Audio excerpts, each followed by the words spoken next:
We'll go ahead and start with Paul to coach's left.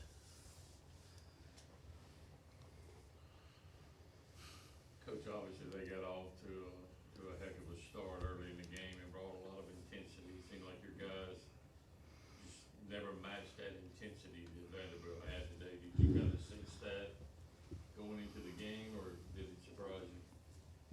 It surprised me.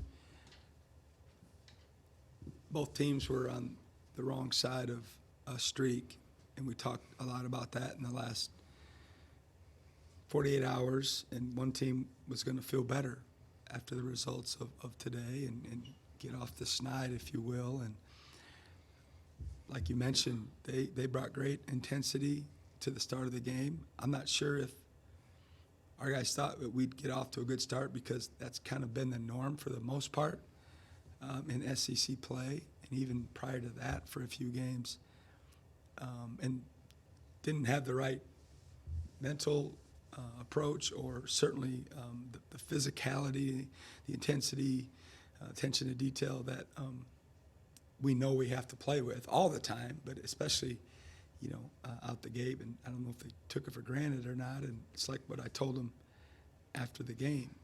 They all played enough basketball now. When you look back at each game, there's usually a theme, a handful of plays or an area or two that determine the outcome of the game. And every once in a while, you can punch someone in the face 2 or 3 times so hard that they don't get up off the mat. And I felt like that's what happened to us, is after the first 10, 12 minutes, we didn't find a group of guys that decided that, we were going to dust ourselves off and punch back harder and more. And unfortunately, it ended up being that way for the majority of the game. We'll go to Sam here, front row middle. Yeah, comment on that. Sometimes coaches say they can sense when something like this might be coming if there's a bad practice or two leading into the game. Was there any sense of that in these last couple of days of bad practices, good practices, or how'd you kind of read that coming into today? Considering, the circumstances, they were great. We got home late and Wednesday, and then obviously had to move the tip time up for potential weather. So our routine was a little off, and Vanderbilt had played Tuesday, so their routine wasn't thrown quite as off as ours. And what I told them in the locker room is all of that is you're going to hear that as an excuse out there, and that had nothing to do with the outcome of this game. It had zero.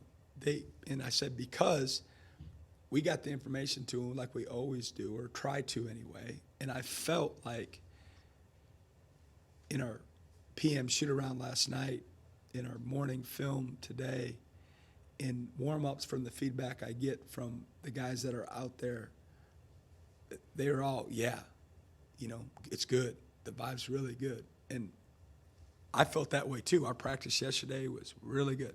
It was intense. We guarded, we rebounded, we played how we, are trying to play.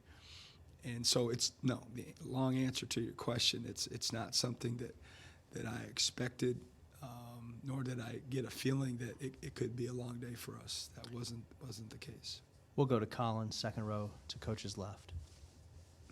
They hit that second chance 3 right before halftime, and by then it seemed like the feeling had already set in that it just kind of is what it is. Going into the halftime locker room, what did you sense from the team, and what do you say to a team in that situation where you have to come back out and play for another 20 minutes?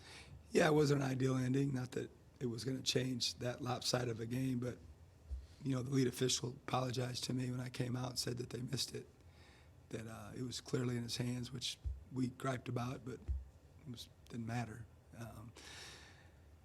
We should have got the rebound. We didn't get the rebound. We played 2 for 1. We got a good look. We didn't make it, but they did a good job of executing in a hurry. We didn't have a ton of time, but we were able to accomplish what we wanted to and got a good look with, I don't know, there were 5 or 7 seconds difference between the game clock and the shot clock. And then we went zone right there late. They were holding the ball, so we went zone midstream of a possession, and they got the shot off, and then we just didn't weren't able to secure the rebound, and then they got the thing at the buzzer that obviously ended up counting, but it shouldn't have. And I don't know, again, like the momentum certainly didn't feel great walking off the court at that point, and I don't know, if it would have felt that much better if they wouldn't have counted that shot. But regardless, it wasn't a good ending to the half. Go to Jacob to coach's right.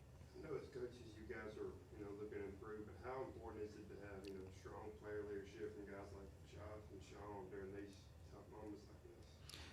Well, we're going to find out. We're pretty deep into a tough wrong side of the streak, and we're going to need a lot of that right now from players, from myself. Starts there, ends there. Our staff. We got to go on the road now this week. I don't care, who you're playing, where you're playing, when you're playing, home, road, neutral in this league. You're going to play a prepared team with really good players and a plan, and but your point's well taken. I mean, we're going to have to figure out a way to stay together and coach better, compete more. That was, again, the most disappointing thing for whatever reason for me was we did a decent job on the glass in the first half, and it's something we've really been talking about lately.